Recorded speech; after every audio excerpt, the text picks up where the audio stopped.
Bueno, la idea de hoy era comentar, dar una charla, clase o como ustedes quieran llamarlo, de anomalías total del retorno venoso. El motivo por el cual arrancamos con esta cardiopatía es el paciente que tantos trabajos dio a todos los médicos y enfermeros en la terapia en los últimos días, ¿no? Vamos a hablar un poco de las generalidades del manejo pre y posoperatorio que lo va a dar Cecilia, también la clasificación, ¿sí? Por mi parte les voy a contar que esta cardiopatía básicamente se define como aquella que no tiene conexión del retorno venoso habitual de las venas pulmonares a la aurícula izquierda, y sí lo hace mediante algún tipo de colector hacia la parte derecha del corazón, ¿sí? al sistema venoso sistémico.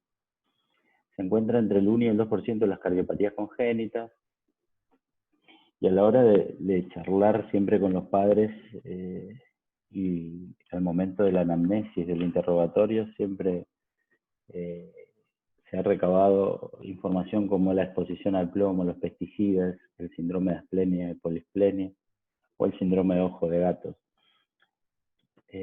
Yo suelo charlar mucho con los padres, nuestra experiencia en cada uno de los pacientes que llevamos operados como grupo, que estamos alrededor de los 30, la gran mayoría de ellos son gente de campo, ¿sí? Gente de campo que trabajan justamente con pesticidas, gente de Entre Ríos, Santa Fe y Córdoba.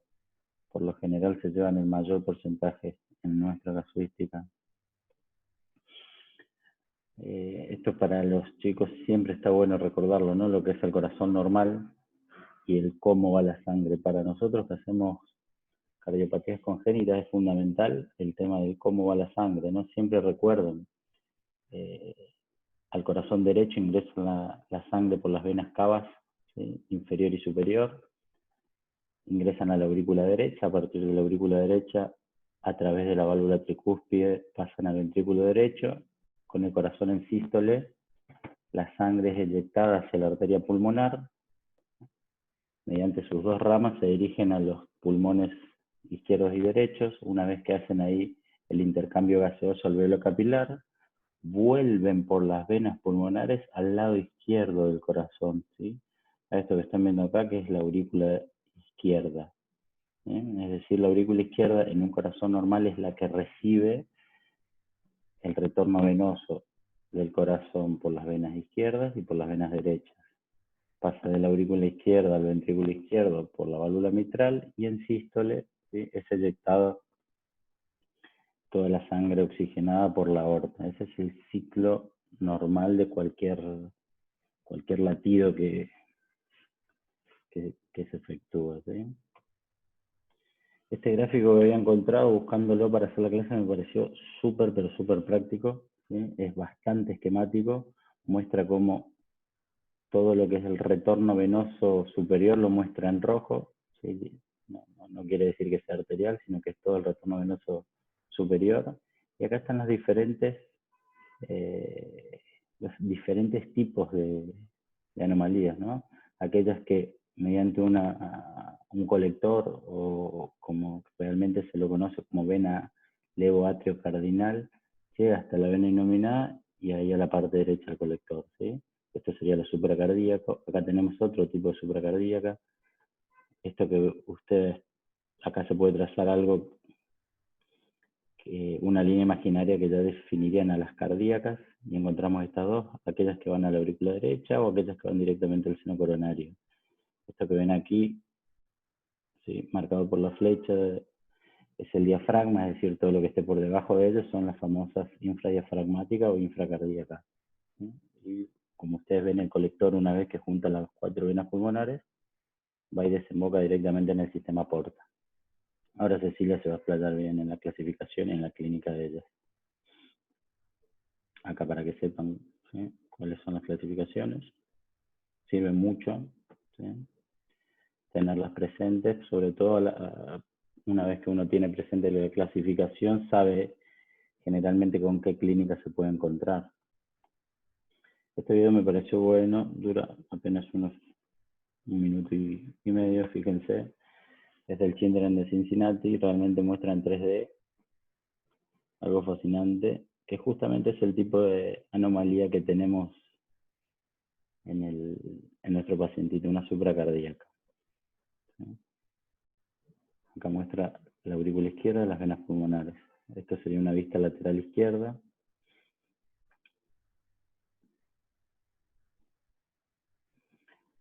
Mostrando una vista posterior. Siempre tengan en cuenta que las venas pulmonares a nivel anatómico son posteriores, siempre posteriores. ¿Sí? Acá reciben las venas izquierdas, las venas derechas y suben por un colector retrocardíaco, ¿sí?, a la parte superior del corazón. En este caso, a la vena innominada, vena cava superior.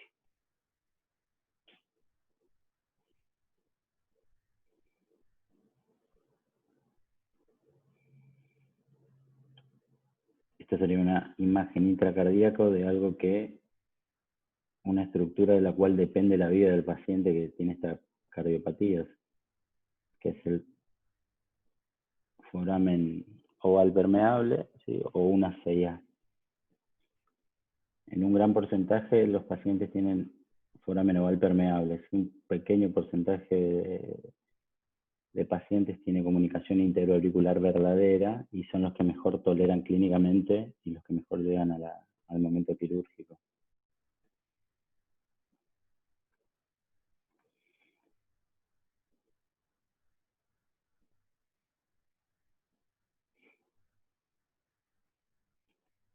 Como le decía, las cosas que hay que tener en cuenta. Bueno, nada más graficar nuevamente lo que es la clasificación, ¿sí? Fíjense cómo las 4 venas pulmonares se suman, mediante la vena levoatriocardinal llegan al sistema venoso e ingresan al corazón. Otra de los tipos es aquella que es también las supracardíacas, pero embocando directamente en la vena cava superior, aquellas que lo hacen intracardíacas y aquellas que lo hacen por debajo del diafragma.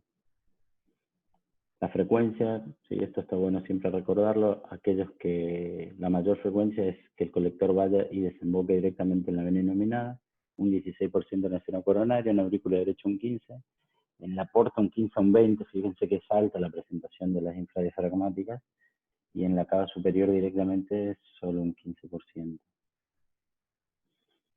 Esto más de una vez lo habrán escuchado nombrar, si son obstructivas o no obstructivas, ¿no? Eso depende justamente de la clínica y de la fisiopatología y la hemodinamia del paciente.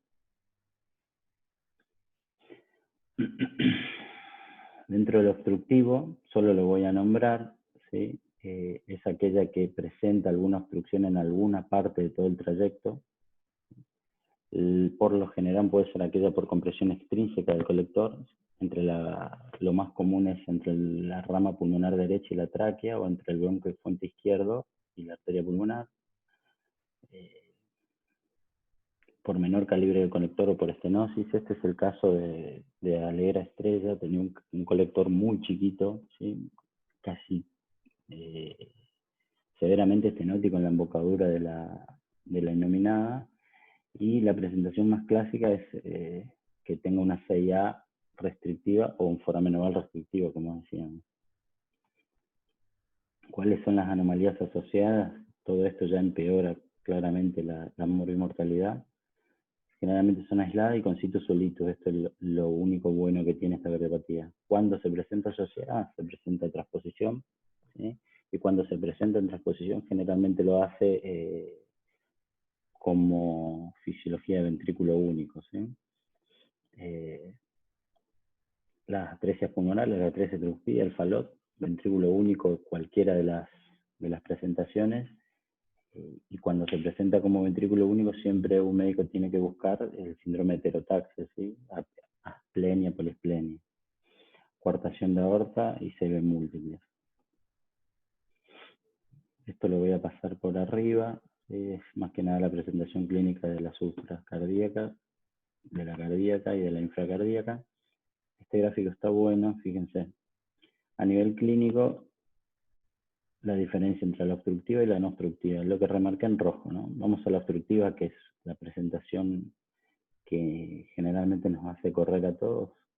La sintomatología es temprana, ¿sí? Se presenta luego de las primeras 12 horas de vida, es un síndrome de distrés respiratorio, perdón.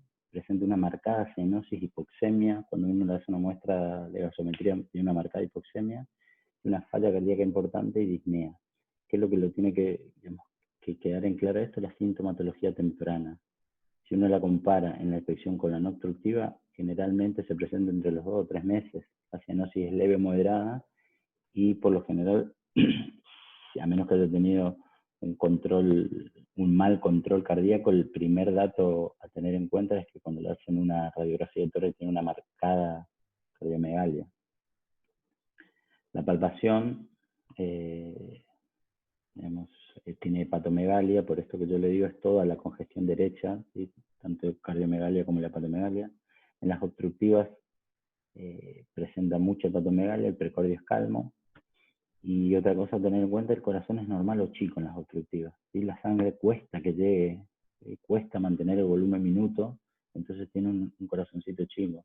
No así las no obstructivas tienen una cardiomegalia marcada, y el clásico, que no lo tengo yo en esta clase, pero está descrito como un muñeco de nieve, es una figura que se ve en la radiografía simple de tórax.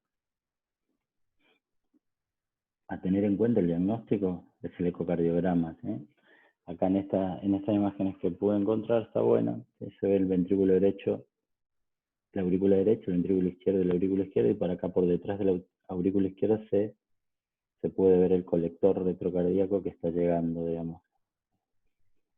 En otro eje se ve el colector a nivel transverso. Hemodinamia es muy raro, así que un chico que ya tenga diagnóstico de anomalía del retorno venoso necesita un cateterismo.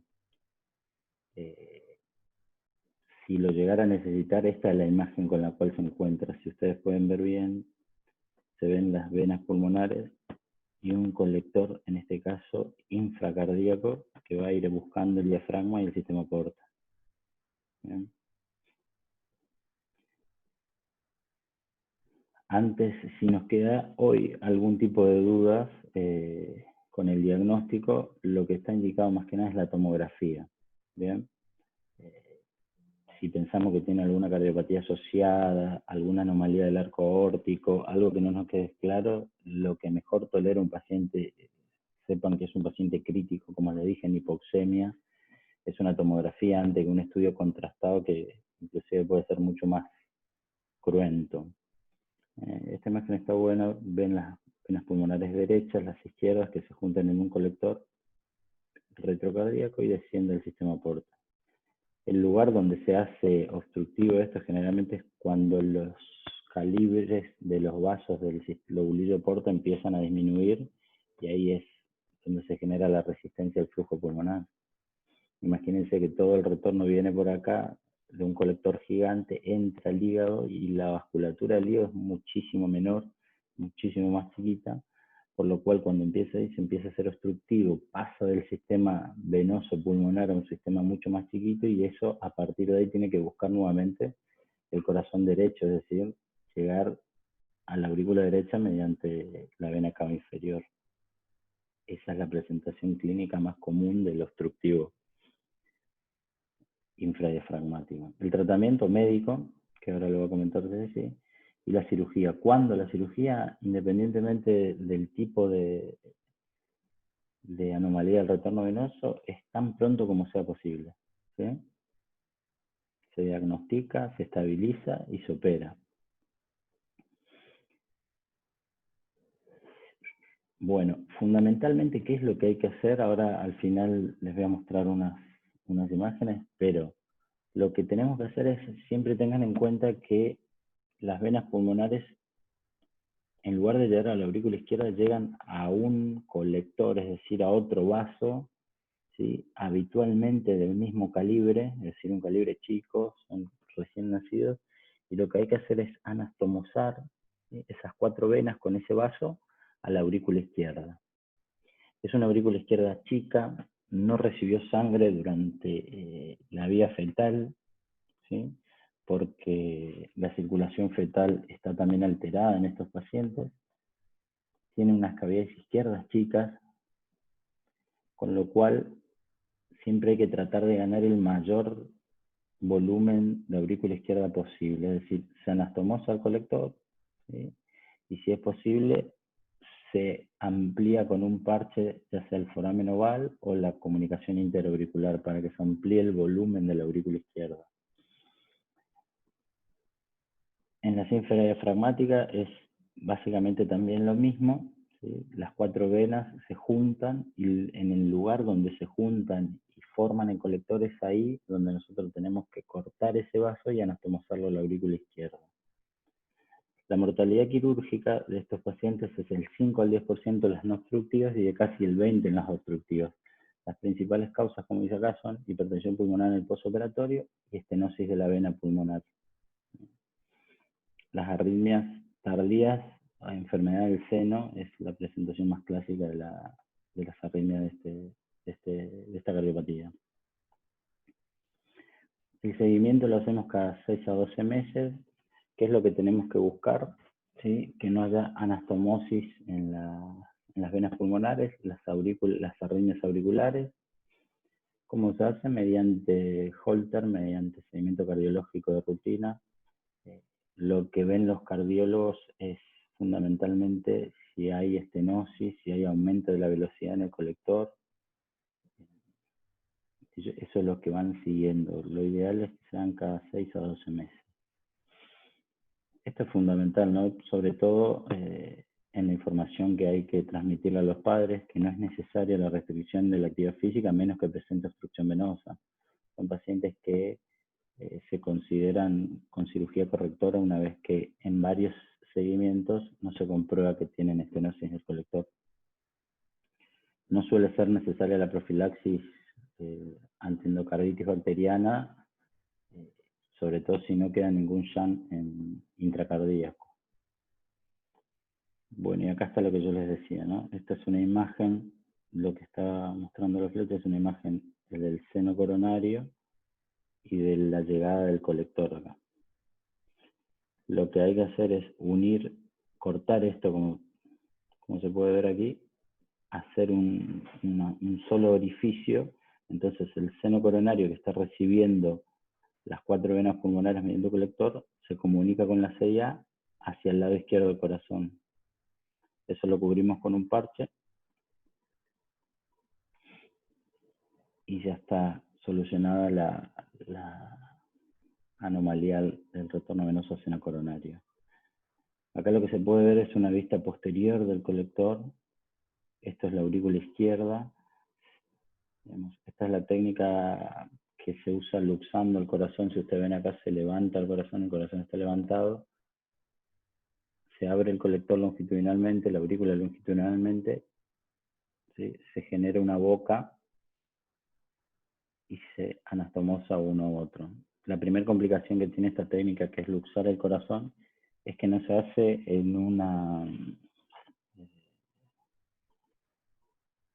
en posición natural del corazón. Nosotros lo luxamos, se sutura el corazón al colector, pero una vez que el corazón vuelve a su lugar, por lo general adopta otra posición, y lo más común y lo que se vio es que esta técnica presenta es estenosis de venas pulmonares o una boca más chica, ¿sí? Es una posición ortotópica la que uno realiza para poder operar. Acá está terminado esto, digamos, se cose la parte posterior, se cose la anterior y queda anastomosada. Esta es la que utilizamos nosotros, la que mostró menor estenosis del colector, que es, se aborda al colector por el lado derecho del corazón, se abren las venas pulmonares, se abre la aurícula, ¿sí? Ya sea aurícula derecha o aurícula izquierda, cualquiera de las dos, se abre el septum, esto que ustedes están viendo acá con la flechita, es el septum interauricular, se puede abrir eso y empezar a anastomosar. Acá en el fondo se ve la válvula mitral y se anastomosa. los beneficios de esta técnica es una mejor boca anastomótica, ¿sí? El corazón no se mueve de su lugar, entonces no adoptaría una posición viciada luego de lograr la anastomosis. Y el otro pro que tiene es que se puede ampliar la superficie de la aurícula izquierda con un parche. Y bueno, esto siempre está bueno recordarlo. Usted puede saber lo que dijo, pero nunca lo que el otro escuchó. ¿Qué quiero decir con esto? Que por más que nosotros demos una, dos, tres, cuatro clases, siempre está bueno recordarlo, ¿no? Siempre, siempre volver a repetir, volver a refrescar los conocimientos, porque uno más que nada también se olvida, ¿eh? Después cuando suba la clase a la página, digamos, a YouTube, les voy a dejar un artículo acá que está muy bueno, que de anomalías del retorno venoso de un centro español.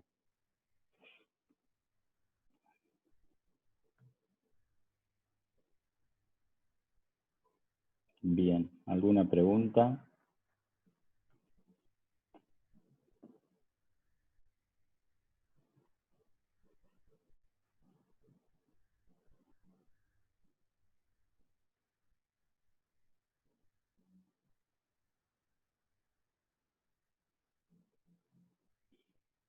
Perfecto. Bueno, Ceci nos va a dar ahora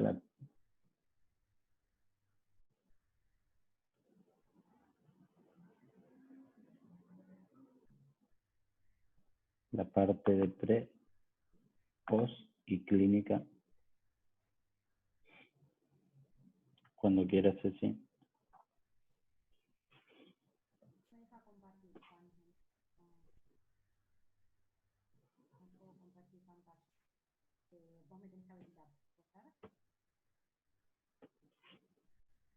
No, no te escucho yo, Ceci.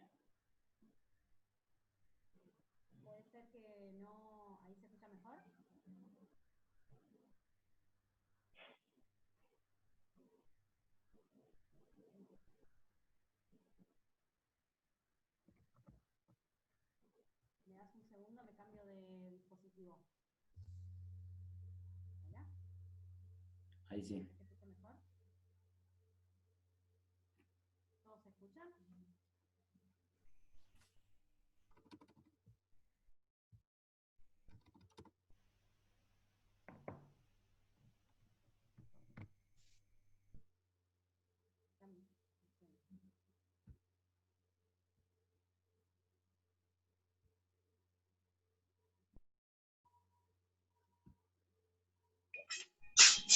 Ya estás en la clase. Sí, ya estás.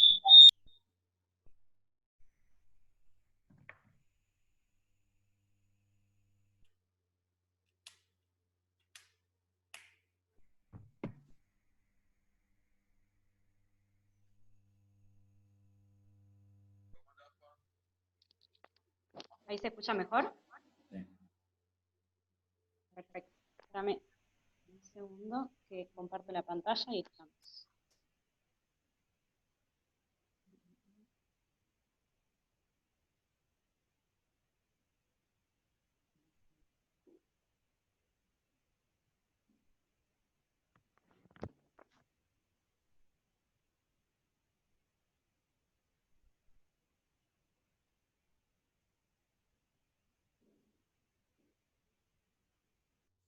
Pero la puta, perdón.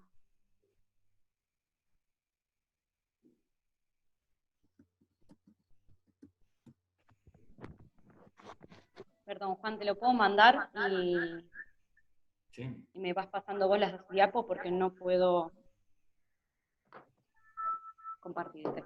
Dale, mandame el mail, lo tengo abierto. Dale, perdón, a todos.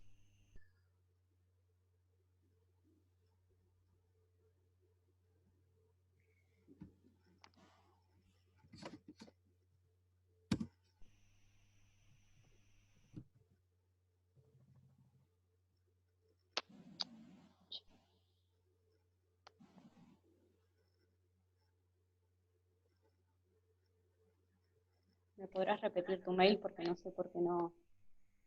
Jaquian, jaquian@hotmail.com. Ahí te envío, disculpen, a todos.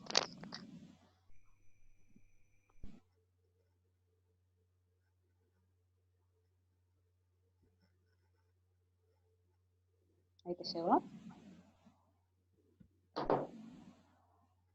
Bien.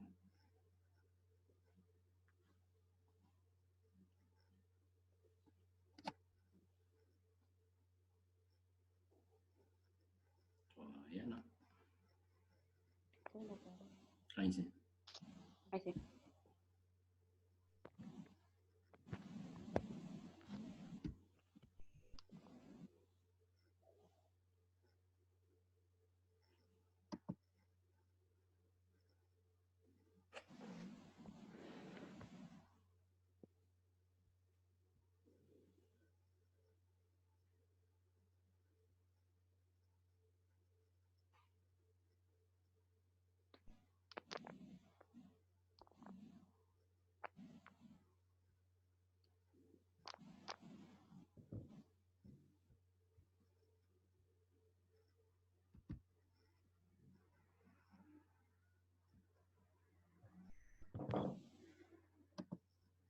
Esto es el Zoom.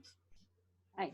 Bueno, la mayoría me conoce, así que voy a obviar presentaciones. La idea, como dijo Juan, es hablar un poquito de anomalía total del retorno venoso. Yo no me voy a centrar en la parte quirúrgica, la idea es hablar más que nada de todo lo que es la fisiopatología, la presentación clínica, y por qué hacemos lo que hacemos tanto en el prequirúrgico inmediato para compensar al paciente hasta que llega el momento quirúrgico, y lo que hacemos posterior para poder tratar todas las complicaciones, que algunas son esperables, pero bueno, necesitan un tratamiento, y por eso hacemos lo que hacemos, como lo han visto la mayoría. La idea es que podamos entender un poquito eso. Esto es, no voy a meterme demasiado porque un poquito Juan lo comentó, es un corazón normal, que ya nos comentó cómo funciona más o menos, la entrada de la sangre desoxigenada al corazón derecho, la sangre oxigenada al corazón izquierdo, y que esto se realiza por medio de 4 venas pulmonares. Es importante tener en cuenta este número, vamos a ver después por qué. Son 4 las venas pulmonares y las 4 tienen que desembocar en la aurícula izquierda. Y en cuanto al dibujo de la derecha, tiene un montón de cosas, pero lo que más me importa que se queden en la cabeza es la imagen de las venas que se ven arriba de la aurícula derecha, así se ven como un trayecto azul, no lo puedo marcar, pero se ve como un trayecto azul, todo arriba, en la parte alta de la imagen, de la mano, lo que corresponde a la mano izquierda, lo que está marcando Juan, eso corresponde a lo que es la vena innominada, ¿sí? Que los van a escuchar hablarla varias veces. La unión de esta vena innominada con el tronco brachiocefálico que está del otro lado, ¿sí? Juntas van a formar esta vena cava superior, ¿sí? Que van a ver después por qué es importante tener en cuenta esta estructura, ¿sí? La siguiente. Y esta idea también tiene bastante información, pero lo que apunta más que nada es a que conozcan lo que es la vena ácidos. Nos han escuchado decir este nombre varias veces, y por otro lado, la anomalía total del retorno venoso, hay momentos en que puede desembocar en esta vena, y por eso es importante tener en cuenta cuál es. Es una vena que está por la parte posterior del cuerpo, y nace a nivel abdominal, sube y desemboca en la cava superior, como última desembocadura, digamos, como última tributaria de la cava superior por la parte posterior, ¿sí? Y en la siguiente. Entonces, habíamos dicho que la anomalía total del retorno venoso pulmonar, justamente la definición está ahí, es cuando las venas pulmonares que tienen que ir hacia la aurícula izquierda no llegan a la aurícula izquierda, sino que llegan a otro sitio. Ahora vamos a ver que pueden desembocar en diferentes lugares, pero el lugar correcto es la aurícula izquierda. Cuando no desembocan ahí, estamos frente a una anomalía del retorno venoso pulmonar. Hay 2 formas, esto depende del número de venas pulmonares, habíamos dicho que eran 4 venas pulmonares. Si desembocan mal las 4 venas pulmonares, hablamos de una anomalía total del retorno venoso, pero cuando son menos de 4, es decir, 1, 2 o 3 las que desembocan mal, y las otras desembocan bien en la aurícula izquierda, estamos frente a una anomalía parcial. La idea no es hablar de anomalía parcial, pero sí que tengamos en cuenta que esto existe y que los pacientes lo pueden tener por ende. Sí, la presentación clínica de la anomalía parcial depende mucho de este número de venas. No es lo mismo tener una mal que tener 3 mal, ¿sí? Así que bueno, si en algún momento llegamos a tener algún paciente, lo charlaremos en ese momento, ¿sí? En cuanto a lo que es la anomalía total, dijimos, todas las venas pulmonares desembocan mal fuera de la aurícula izquierda, ¿sí? Y como nos explicó Juan hace un rato, estas en general desembocan todas juntas en un colector, que es como un vaso más grande, y este colector es el que a su vez desemboca en otro lugar, como pueden ver en la imagen, ¿sí? 4 venas, 2 de cada lado, el colector en el centro, y ese es el que se desemboca en otra vena, que en el caso de esta imagen es la innominada que veníamos antes, ¿sí?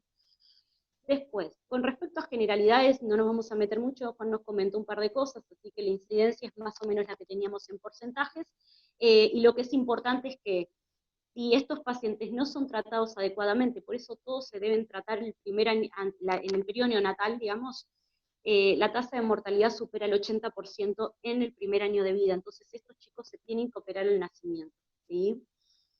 Bien, la clasificación anatómica que habíamos hablado antes, ¿de qué depende esta clasificación? De dónde desembocan estas venas pulmonares, ¿sí? Entonces, tenemos las anomalías supracardíacas, son las más comunes, y son todas aquellas que este colector, o estas venas pulmonares, van a desembocar en la cava superior o en alguna de sus tributarias. Lo más común, como habíamos dicho, es que el colector desemboca en la vena innominada, por medio de una vena que la van a escuchar nombrar, y por eso es importante que la tengamos presente, que es la vena vertical, ¿sí? La vena vertical es como un resabio embriológico que normalmente no está, pero que en estos pacientes, por toda esta anatomía alterada, termina quedando permeable por medio de esta vena vertical, que es chiquitita, que se ve ahí, termina conectando con la vena innominada, ¿sí? Y esta vena innominada, por una cuestión anatómica normal, desemboca en la cava superior, ¿sí? Estas supracardíacas pueden desembocar tanto en la cava superior como en la vena ácigos, pero en cualquiera de las venas que tributan a la cava superior, por ende en ella misma, ¿sí? Lo más común es esta que decíamos, hacia la innominada. Después se dividen en porcentajes iguales las formas cardíacas y las formas infracardíacas.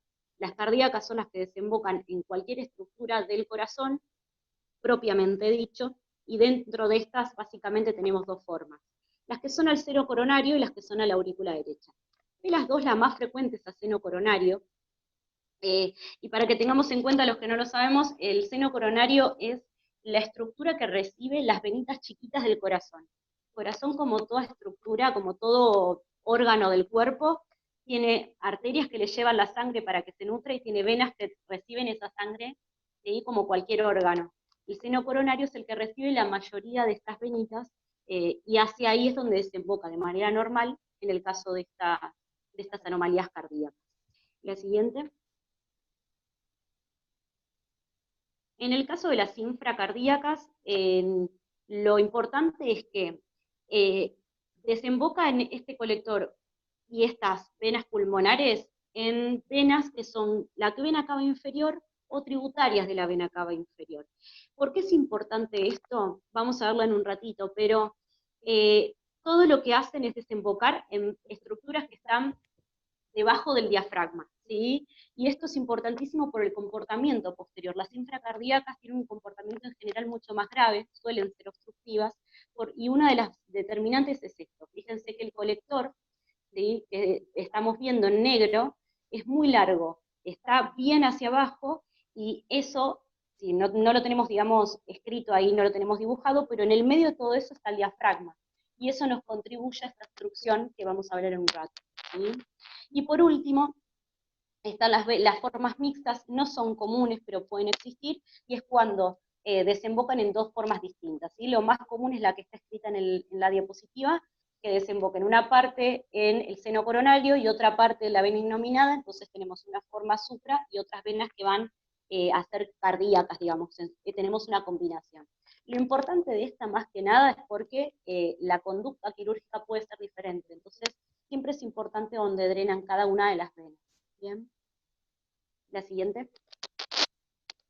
Bueno, y después vamos a tener por otro lado la clasificación fisiopatológica, y es una de las cosas más importantes a tener en cuenta en la comprensión de esta patología. Las formas obstructivas, si querés ir a la diapo anterior, Juan, en las formas no obstructivas, ¿sí?, tenemos formas obstructivas y no obstructivas. Las formas obstructivas, el concepto que tenemos que tener es que la sangre circula libremente. ¿A qué me refiero con esto?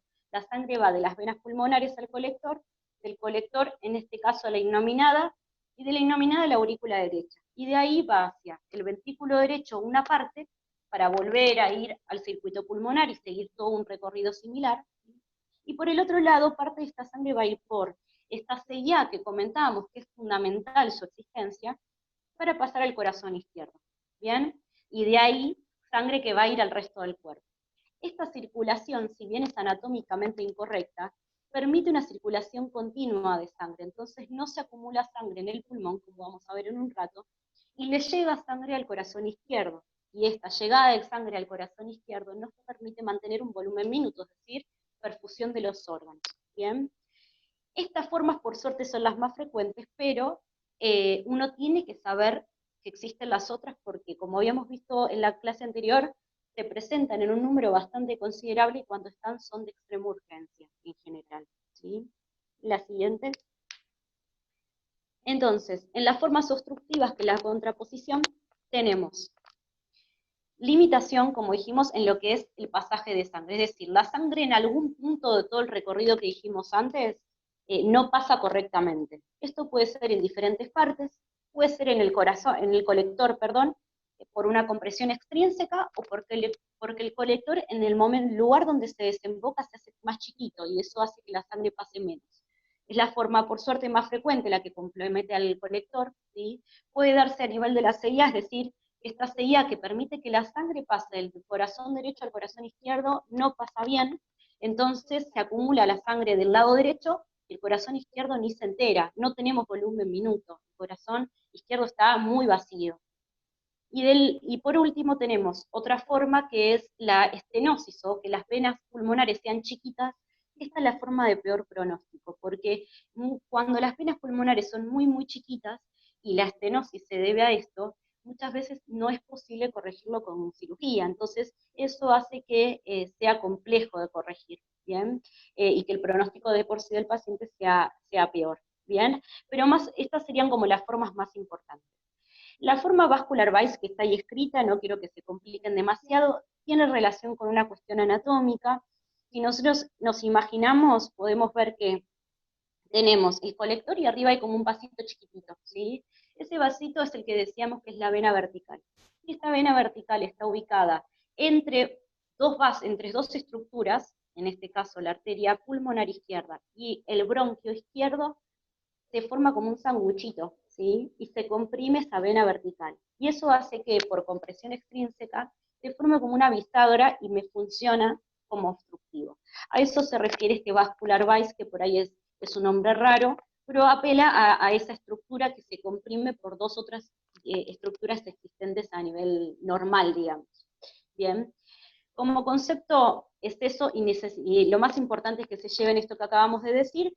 Abajo están puestos los porcentajes, esto les va a quedar después, pero como concepto también importantísimo, los supra y los cardíacos pueden ser o no obstructivos, ¿bien? Pero los infracardíacos, como dijimos antes, porque el colector es muy largo, porque el colector en general desemboca a nivel de la porta, y la porta lleva la sangre a través del circuito hepático, y porque atraviesa un diafragma que no está preparado para dejarlo pasar, los infracardíacos se comportan como obstructivos siempre, algunos más y otros menos, pero siempre son obstructivos, ¿sí?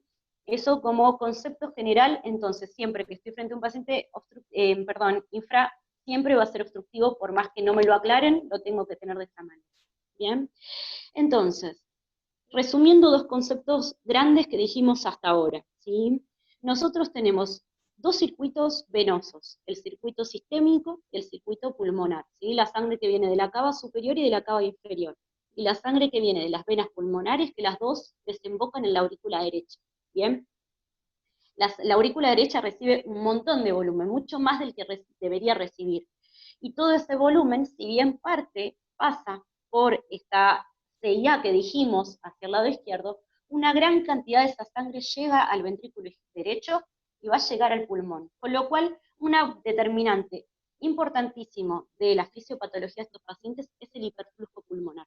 Tienen mucho hiperflujo pulmonar, ¿sí?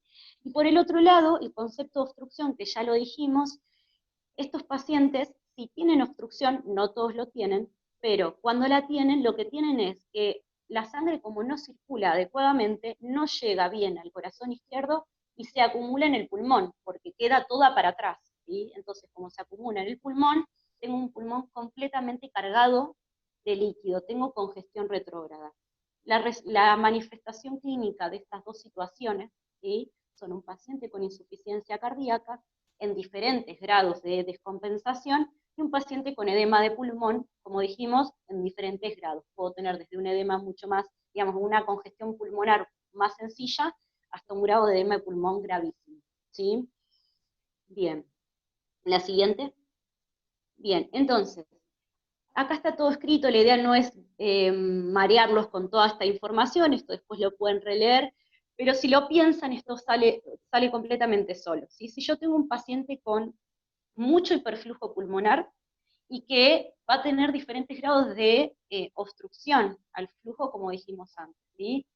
¿Qué voy a tener? Que si el paciente solo tiene hiperflujo pulmonar, porque por suerte no le tocó ninguna anomalía obstructiva, ¿sí?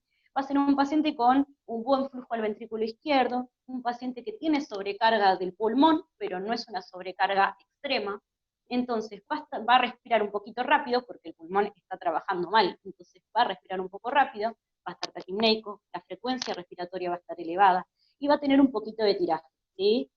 A su vez, como la circulación de la sangre no es la adecuada, porque si bien le llega al ventrículo izquierdo, pero no le llega todo lo que le debería llegar, es un paciente que está en insuficiencia cardíaca. No descompensada, ¿sí? Es un paciente que si uno lo ve, es un paciente que está tranquilo en la cuna, que no está hipotenso, no está en shock cardiogénico, está en una insuficiencia cardíaca compensada, pero insuficiencia cardíaca al fin. Entonces, ¿qué tengo? Un paciente con taquicardia, ¿bien? Suelen tener, si uno los deja en el curso del tiempo, por suerte hoy el diagnóstico se hace temprano, pero si uno los dejara en el curso del tiempo son pacientes que tienden al retraso del crecimiento, como todo paciente con hiperflujo pulmonar y con insuficiencia cardíaca, ¿bien? Y por otro lado, tema cianosis, la cianosis puede existir en todos estos pacientes, de hecho en las formas graves existe, ¿sí?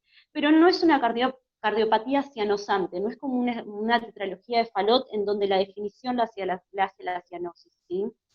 Es un paciente que su sufrimiento real es la insuficiencia cardíaca, y la cianosis la va a empezar a tener a medida que se va comprometiendo el pulmón. Entonces, cuanto más líquido hay en el pulmón, más cianosis va a empezar a aparecer, ¿sí? Porque no hay intercambio gaseoso, ¿sí? Entonces, estos pacientes en general no tienen mucha cianosis, y por ahí la presentan cuando lloran o cuando están tomando la leche, y ahí tienen vestigios de cianosis, y ahí es donde nosotros los podemos ver y podemos parar la antena y decir, este paciente algo tiene, si no se le hizo el diagnóstico. ¿Bien? Como dijimos, como no está descompensado, en general son pacientes que la TA está normal, que el laboratorio suele estar normal, y que simplemente están compensados en una cuna. El tratamiento lo reciben igual. ¿Bien? Y por el otro lado tenemos las formas más graves, que son las formas obstructivas. En el medio, como pueden ver en el gráfico, hay un montón de matices, ¿sí? Con diferentes grados de obstrucción. Pero el extremo mayor, en donde tenemos la mayor componente de obstrucción posible, son pacientes que, como dijimos, pulmón encharcado de agua y un ventrículo izquierdo que casi no recibe sangre. Entonces, ¿qué tengo? Un chico muy taquipneico, con mucha sed de aire, muy cianótico, porque no tengo nada de intercambio gaseoso, y tengo frecuencia cardíaca muy aumentada, frecuencia respiratoria muy aumentada, tienden a tener saturación baja, por lo mismo la manifestación de esa saturación baja va a ser esta cianosis, ¿sí?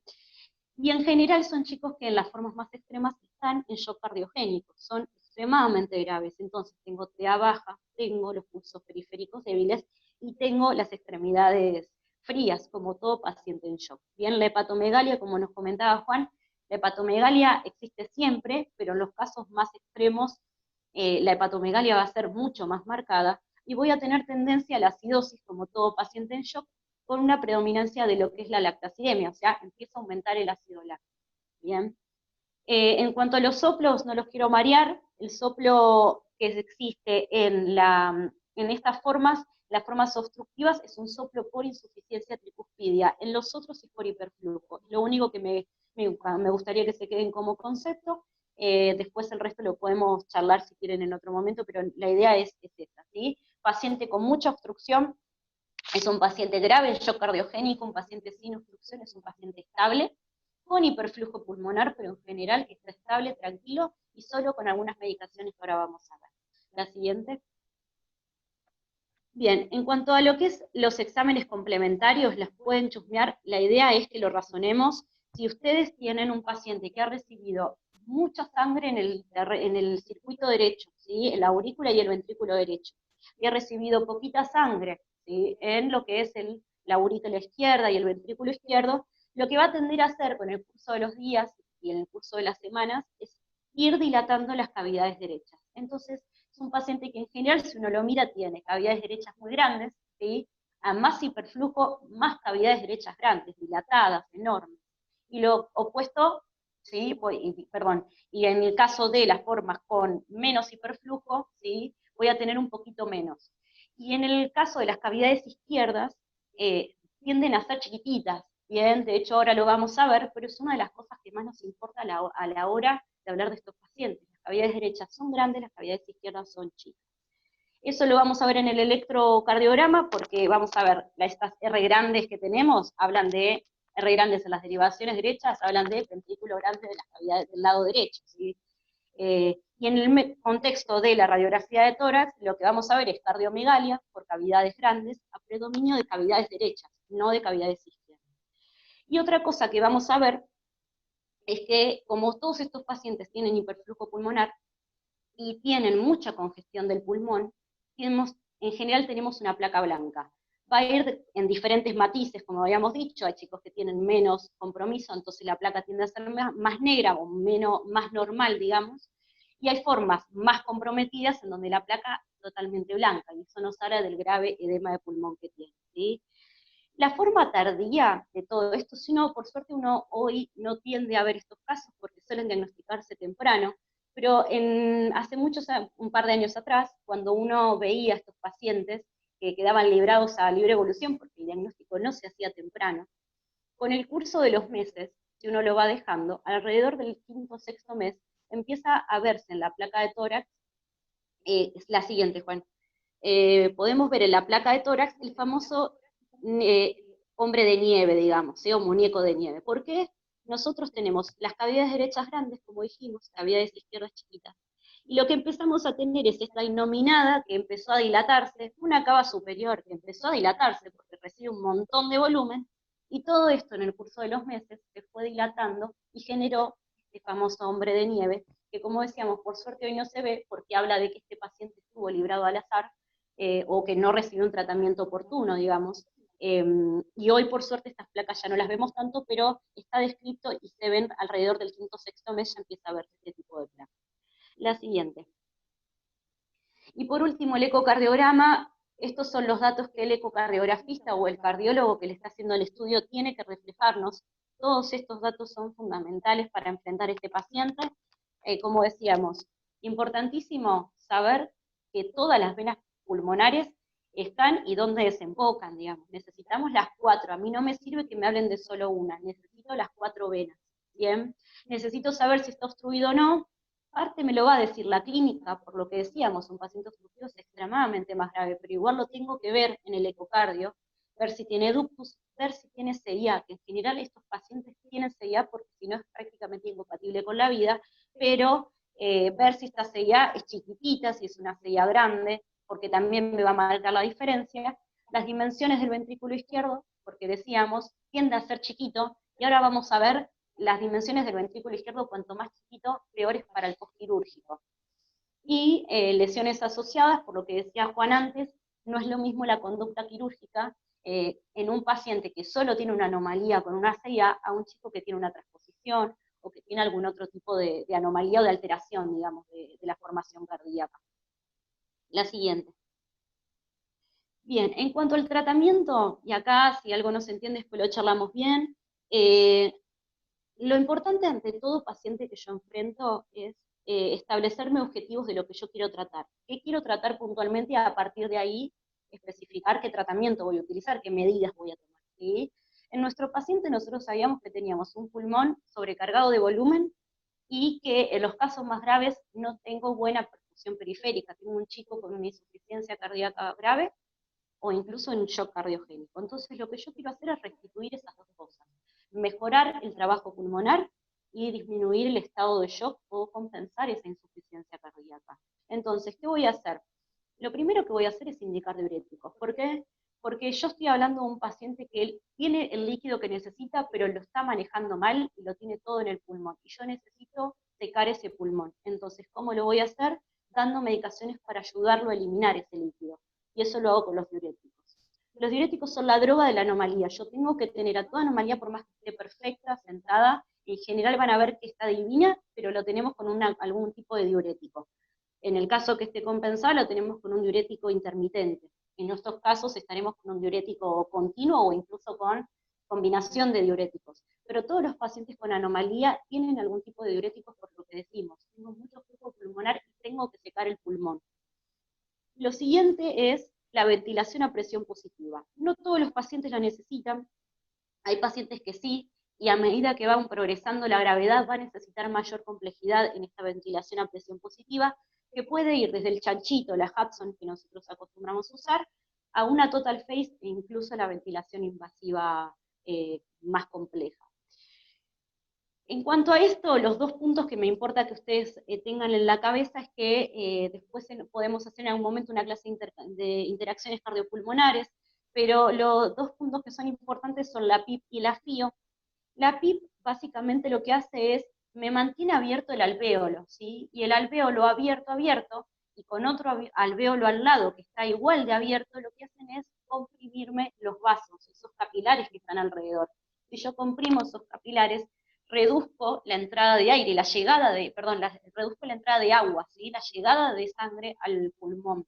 Entonces, mejoro esa llegada, ese hiperflujo, ¿sí? Por un lado. Y por el otro, la FIO, y esto tiene que ver con un punto que está más abajo, que son los vasodilatadores pulmonares.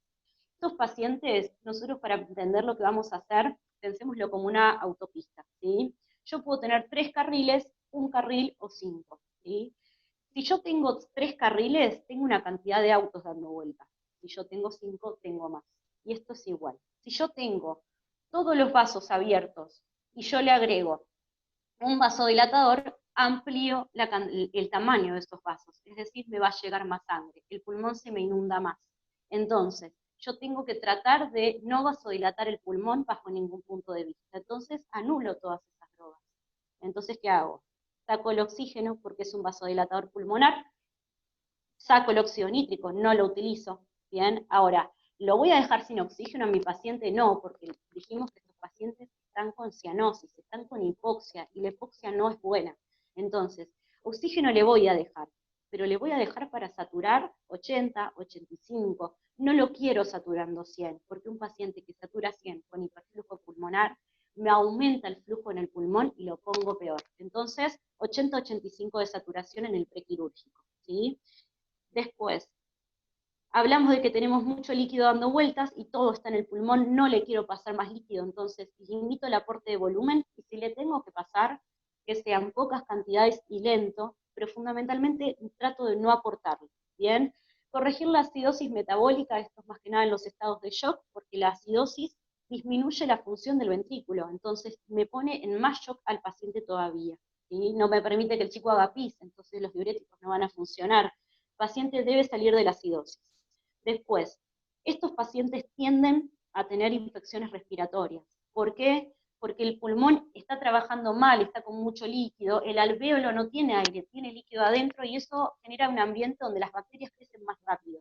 Entonces, duda de infección respiratoria la trato enérgicamente. ¿Por qué? Porque me deteriora más rápido el paciente, y por el otro lado, porque yo tengo que entrar a un paciente en bomba, y la bomba no tiene que tener contacto, no tenemos que entrar a un paciente con infección activa, entonces soy enérgica en el tratamiento. Si el paciente está en shock, no lo alimento, porque estos chicos son los neonatos tienden a necrosar el intestino rápidamente, y en caso de que este shock sea muy grave, muchas veces es necesario llegar al ECMO prequirúrgico. Por suerte no hemos tenido esa necesidad nosotros al momento, pero es una posibilidad y uno lo tiene que tener presente. No son pacientes que se beneficien con el uso de prostaglandinas, y eso lo tenemos que tener presente. A estos chicos no les va a cambiar en exceso el uso de prostaglandinas, de hecho, en los pacientes sumamente hipóxicos muchas veces puede deteriorarlo, porque las prostaglandinas a veces generan vasodilatación pulmonar. Entonces, esa vasodilatación puede empeorar aún más esta hipoxia. Entonces, no es algo que hoy habitualmente utilicemos, ¿bien? Y por último, desde ya la cirugía correctora, que se realiza en todos los chicos, compensados o descompensados. La diferencia está en el momento. Yo en un paciente compensado puedo planificar, decir, bueno, lo opero el viernes porque tengo un mejor equipo quirúrgico, o lo hago por la mañana, porque realmente considero que los chicos es mejor que salgan por la mañana, y otra cosa distinta es el paciente completamente descompensado, en donde yo tengo que correr, tengo que entrarlo en el momento, y ahí está la diferencia. Pero los chicos tienen que ser operados en el periodo neonatal, digamos. La siguiente.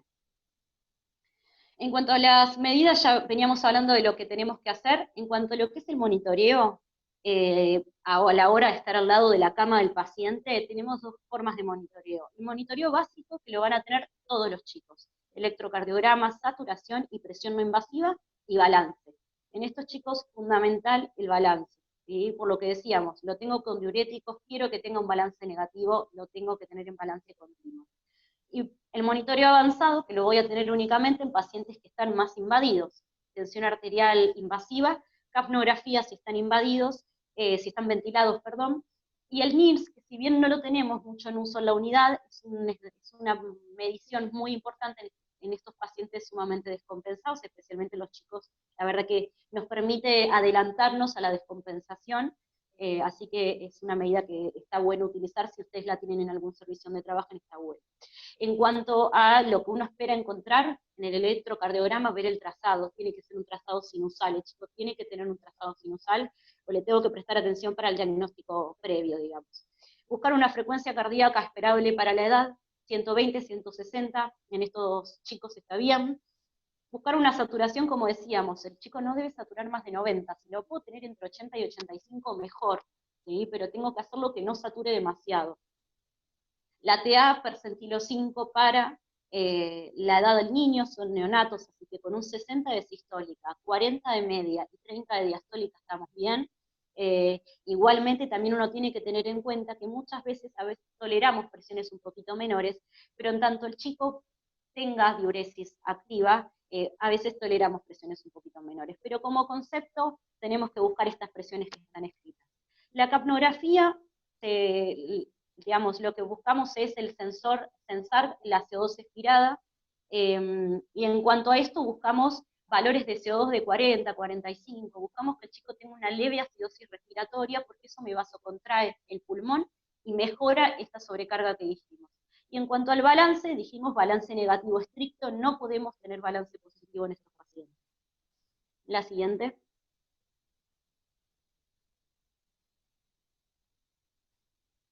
Siguiente. Ahí está, perdón. Bueno, enfrentamos, no, la anterior, perdón, Juan. Enfrentamos al paciente a la cirugía, que corresponde en el periodo neonatal, como dijimos, y después tenemos un paciente que se operó, que reconstruyó su anatomía, y que tiene las venas pulmonares que drenan en la aurícula izquierda. Bien, ahora, ¿qué podemos encontrar en este paciente que nos viene de quirófano? Bueno, como complicaciones del paciente de anomalía total del retorno venoso, tenemos que entender lo que pasó antes, por eso hacemos tanto hincapié en lo que pasó antes. Este paciente tuvo hiperflujo pulmonar, muchísimo hiperflujo pulmonar. Todo paciente con hiperflujo pulmonar, esto como concepto general, todo paciente con hiperflujo puede ser una anomalía, puede ser una CIB, o cualquier cardiopatía con hiperflujo pulmonar, tienen hipertensión pulmonar o pueden tener hipertensión pulmonar. Estos pacientes, por tener un hiperflujo muy importante, suelen tener hipertensión pulmonar cerca de un 40% de los pacientes, o sea que es frecuente, sucede, puede pasar, y determina la mortalidad. Muchos chicos mueren en el postquirúrgico por hipertensión pulmonar, entonces tenemos que ser vivos a la hora del diagnóstico. ¿Qué es lo que vamos a ver? Un paciente hipóxico, es un chico que está sumamente hipóxico. Puede presentarse en forma de crisis, es decir, un chico que está con una saturación aceptable y que cuando lo aspiro, cuando se despierta, decrece marcadamente la saturación y la PO2, o puede pasarnos de manera continua, ¿sí? Pero bueno, la hipertensión pulmonar debe ser activamente tratada. ¿Cómo la tratamos? Para empezar, con un chico bien sedado. El nene tiene que estar sedado. No me sirve curarizarlo y no sedarlo, tengo que tenerlo sedado, dormido, que esté tranquilo, ¿sí? Molestarlo poco, hacerle poco ruido alrededor, ¿sí? Y como tratamiento activo de esto, tenemos que tener vasodilatadores pulmonares, oxionísticos, ¿sí? Como tenemos en nuestra paciente, PIO alta, porque el oxígeno es vasodilatador, y en general buscamos que haya CO2 bajita, ¿sí? Un 35 de CO2 en el gas. Si tuviéramos capnografía, un 35 de CO2 expirada, ¿bien? Porque con esto vasodilatamos y disminuimos la vasoconstricción del pulmón, que aumenta esa hipertensión pulmonar, ¿bien? Después, dijimos que tenemos un paciente que se expuso a una bomba extracorpórea, todo paciente post-bomba puede tener bajo gasto cardíaco por la exposición a la misma bomba, las soluciones que se utilizan, y por otro lado dijimos que teníamos cavidades derechas grandes, pero cavidades izquierdas chiquitas, la sangre le llegó poco durante todo su desarrollo, entonces eso hace que, como el corazón izquierdo es chiquitito, en general la insuficiencia cardíaca, el bajo gasto postquirúrgico es algo muy marcado en estos pacientes, ¿sí? Sufren mucho de bajo gasto cardíaco, ¿y cómo hago para tratarlo? Yo no le puedo agrandar el corazón izquierdo, no puedo agarrar, abrirlo y colocarle un pedazo de músculo. Lo que tengo que hacer es esperar a que crezca. Mientras espero a que eso se va adaptando al pasaje de sangre, lo que tengo que hacer es pasarle poco volumen, y si le paso, pasarlo lento, porque ese corazón es chiquitito, no voy a poder pasarle un montón de volumen de golpe porque no lo puede manejar. Entonces los volúmenes son lentos, las transfusiones son lentas, mucho más lentas que en otros pacientes. Y mantengo un volumen minuto a costa de frecuencias cardíacas. Por eso vamos a ver ahora en la próxima, cuando les muestre, vamos a ver que uno busca que estos pacientes tengan frecuencias cardíacas elevadas, e incluso los marcapasea solamente para buscar esas frecuencias cardíacas. ¿Bien? Después, hablamos de que, como nos mostró Juan, nosotros hacemos suturas en las aurículas, ¿sí? Trabajamos en la estructura auricular, y eso favorece toda sutura que yo tengo en el corazón, tanto en el ventrículo como en la aurícula, favorece el desarrollo de arritmias. Entonces, son chicos que son predisponentes a hacer arritmias. No son tan frecuentes en el postquirúrgico inmediato, pero puede pasar que de repente tengo un chico con una alteración hidroelectrolítica, ¿sí? Un potasio que está alterado, que lo podemos tener, y eso me favorece el desarrollo de arritmias. ¿Bien? Pueden verse en el postquirúrgico más tardío, y suelen ser en general auriculares, e incluso tiene que ver con esta disfunción del nodo sinusal que se ve con el tiempo. Y por último, temas sangrados. Todos los pacientes que se intervienen en cirugía cardiovascular pueden tener sangrados, algunos con más riesgo, otros con menos, pero los pueden tener. Tengo que corregir todo lo que me causa el sangrado, y el edema de pulmón, porque si previo entré con edema de pulmón, la cirugía cardíaca no hace que en pocas horas el chico de repente tenga un pulmón normal, va a salir con un edema similar al que tenía, entonces eso lo voy recuperando con el curso del tiempo. Con lo cual, si tenía edema de pulmón previo, es probable que tenga algún grado de disfunción pulmonar posterior, ¿sí? La siguiente. Entonces, ¿qué es lo que hago yo cuando recibo un paciente para monitorizarlo? Electrocardiograma, como todos, miro el trazado, tiene que ser un trazado sinusal, miro la frecuencia, necesito que mi paciente tenga una frecuencia entre 160 y 180 de latidos por minuto, ¿bien? Si no lo tiene el chico, tomo los cables de marcapasos y los marcapaseo. Podemos tener después en algún momento alguna clase de marcapasos para entender bien cómo funcionan, pero el modo en el que lo tengo que marcapasear es ahí, es decir, marcapaseo la aurícula y le exijo que lata a 160 a 180 por minuto, ¿bien? Y si tengo un paciente con marcapasos, lo que tengo que ver es que esté la espiga, tengo que ver que esa espiga esté registrada en el electro para ver que realmente lo está paseando es el aparato, ¿bien? La saturometría, tengo que lograr que mi paciente sature más de 92, porque cuando empiezan a saturar menos, son chicos que tienen tendencia a hacer crisis, dijimos, que el oxígeno vasodilata, entonces cuando empiezan a estar más hipóxicos pueden hacer mayor compromiso de esa hipertensión pulmonar. Sea invasiva, tengo que buscar percentilo 5 como antes. No lo quiero hipertenso, porque eso me daña más el corazón, que ya está lastimado por todo lo que le hicimos. Y además, tengan en cuenta que nosotros le estamos poniendo drogas para mantener estas presiones, y todas esas drogas no son inocuas, las necesita el chico, pero si puedo mantener valores más normales de medicaciones bajitas, siempre es mejor. Balance horario y balance negativo. No siempre es posible hacer un balance negativo el primer día, y de hecho, en realidad, no es algo que nosotros nos planteemos como obligatorio un balance negativo el primer día, pero sí tenemos que entender que en los próximos días, tal vez no las 24 horas iniciales, pero los siguientes días el chico necesita balancear negativo, tiene que secarse, tiene líquido por todos lados y hay que secarlo. Y en cuanto al volumen y el ritmo de drenaje, siempre horario y tener relación con el quilaje. A mí no me importa el volumen total, me importa el volumen relacionado con el kilo del paciente, porque eso me va a mantener la idea de si yo tengo que reintervenirlo, si tengo que tomar alguna conducta, o si está bien y es esperable. Presión venosa central, en realidad, como sabemos, si bien un valor estricto de presión venosa central se establece de 8 a 12, también es real que en los chicos esto no está tan confirmado, entonces uno lo que va teniendo muchas veces es una PVC medida en el contexto del paciente y se va viendo. Si el chico está bien con una PVC de 4, uno mantiene esa PVC de 4 y sabe que si bajó a 2 y el chico se descompensó, yo asumo que esa PVC de 2 le cae mal. Pero digamos, la PVC en pediatría, para que lo tomamos como parámetro, no es algo que uno tome 100% un valor, pero siempre es importante medirla y tenerla en cuenta, ¿bien? Ahora, medir PVC se puede hacer correctamente cuando yo tengo el catéter ingresando en aurícula derecha. Si yo tengo la punta del catéter al lado del hígado, ya la medición no es tan real, ¿bien? Entonces siempre es importante tener en cuenta dónde está la punta del catéter venoso.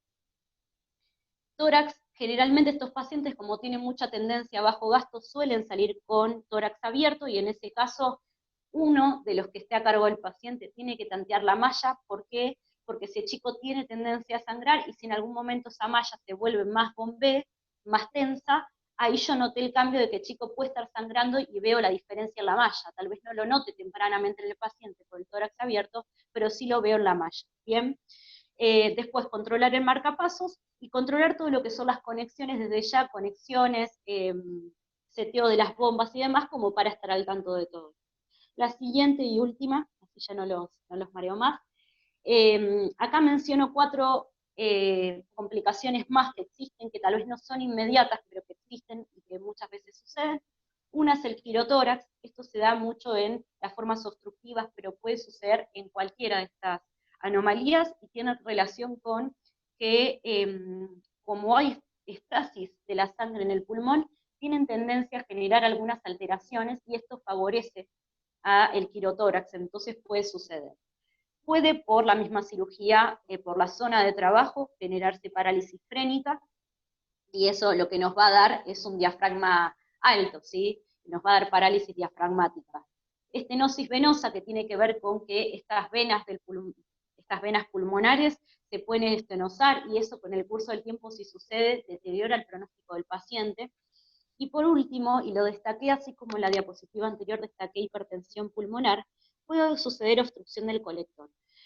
Cuando se trabaja sobre una zona, cualquiera sea a nivel del cuerpo, esto tiende a cicatrizar, como todo. Y cuando cicatriza, a veces se retrae, y en esa retracción, el colector, que tenía un buen tamaño en la cirugía, se vuelve más chiquito. Si eso se vuelve más chiquito, puede ser que genere como una obstrucción, como la misma obstrucción que hablábamos antes, pero ahora en el postquirúrgico. ¿Bien? ¿Por qué es importante la diferencia entre obstrucción del colector e hipertensión pulmonar? Porque la manifestación va a ser muy similar. Tenemos un chico hipóxico, un chico que no recupera la saturación, lo tengo con PO2 baja, y no entiendo por qué. Puedo tener una diferencia en la placa de la hipertensión pulmonar tiende a ser negra, la placa de la obstrucción del colector tiende a ser blanca, porque tengo congestión en el pulmón, tengo un pulmón edematizado, ¿bien? ¿Por qué es diferente esto y lo tengo que diferenciar? Porque el tratamiento es distinto. Si yo tengo hipertensión pulmonar, le voy a poner óxido nítrico, le voy a poner sildenafil, le voy a poner algún vasodilatador pulmonar.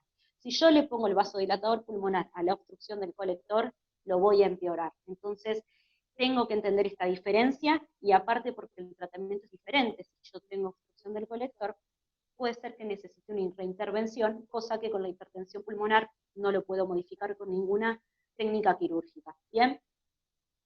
La mortalidad ya la hablamos, varía mucho del grado de obstrucción, cercano al 20% si hay obstrucción, bajita si no la hay, y los parámetros de mal pronóstico, las formas infracardíacas tienden a ser de peor pronóstico por esta inestabilidad previa, ¿sí? Después, con respecto a la asociación, toda asociación extra a la CIA tiende a disminuir el pronóstico, y la hipertensión grave aumentan la mortalidad postquirúrgica inmediata, ¿sí?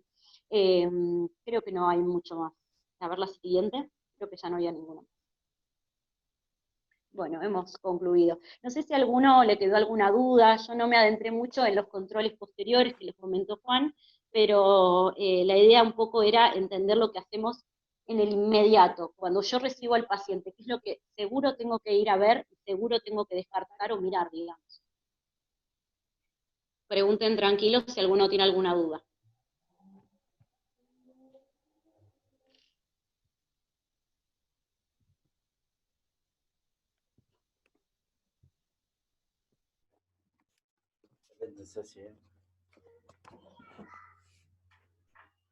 Tal vez es mucha información.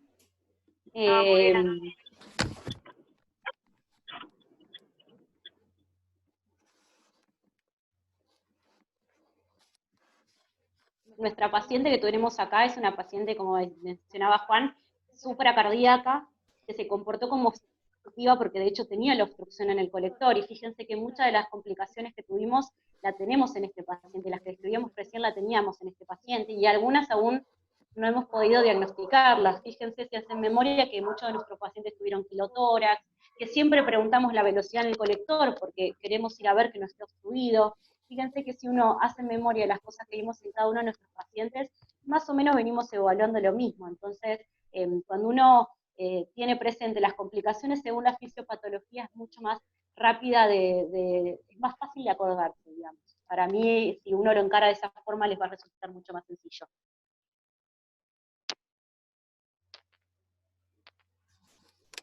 Algo que tal vez, Chechu, aclarar de que a veces cuando la placa puede ser persistentemente blanca, incluso en caso de hipertensión pulmonar, porque tuvo tanta obstrucción durante el neonasal que genera a veces placas secuelares blancas, entonces a veces es muy de diferenciar entre esas dos entidades, y justamente tienen tratamientos opuestos, entonces ecocardiográficamente es muy necesario que el ecocardiograma sea preciso. Tal cual. Por eso nosotros siempre preguntamos hipertensión pulmonar versus obstrucción del colector. No sea una obstrucción del colector. Claro.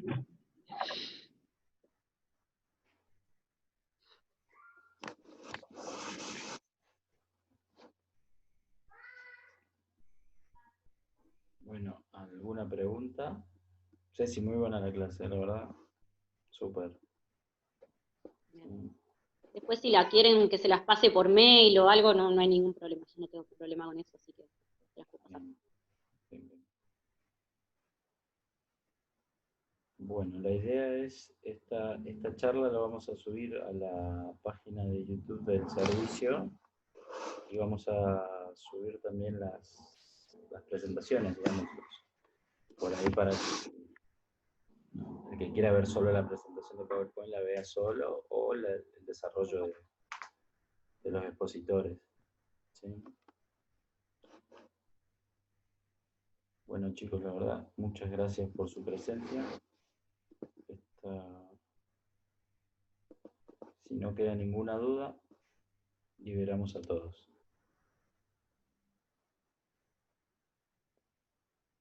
Buenísimo. Muchas gracias, Ceci, gracias, Juan. Gracias a todos. Hasta mañana.